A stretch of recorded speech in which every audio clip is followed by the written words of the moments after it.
তো hello guys, welcome back to my লক্ষ্মীকে ঘর নিয়ে আলি। তার কারণ জল পড়তেছিল, জল ভিজলে লক্ষ্মী ঠান্ডা লেগে যাবে, ওই জন্য ওকে ঘরে এনে মাঝে দিলি। লক্ষ্মী কানতে যাই জল ভিজে গেলি, ওই জন্য কড়া মাঝে দিলি। তোমরা হয়তো ভাবছো আমি কেন কড়া মারছি, তার কারণ ঘরে কেউ নাই গো, আমি একাই আছি।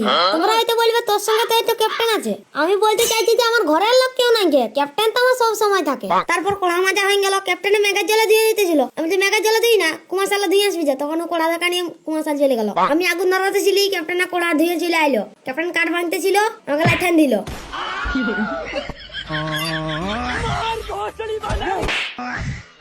তারপর আগুনটা ধরাতে ছিলি, ও তেরি আগুনটা তো ধরছেই নাই। জোর করে ফুঁকতে হবে মনে হয়, ফু ফু ফু।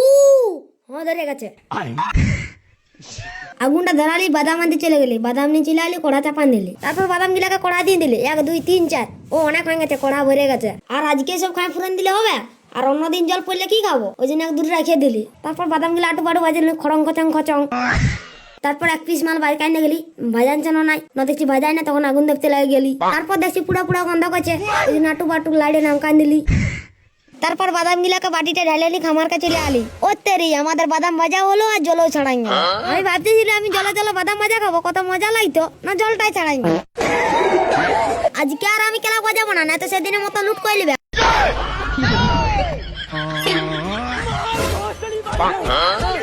আমি চালাক হয়ে গেছি। তারপর আটু পাটু বাদাম গিলা খাই লিলি। আমি তো খাইলি, কিন্তু গরুগুলা ভোকে আছে, ওই জন্য ওদেরকে 2টি খড় খুলে দিলি। খড়গুলা খুলে দিয়ে ফাঁকা দিয়ে চলে আলি ঘুরতে। না দেখছি 4টা বড়া সুর ঘুরছে, আমি কাছে দিয়ে যাতে ওরা পালাই গেল। আমি স্কুল, মুরগি সঙ্গে বাচ্চা, এড়া বাছু, বকনা বাছু। তো আজ আমাদের গ্রামের ভিউটা একবার দেখে লো, আর কেমন লাগলো কমেন্টে জানাবে।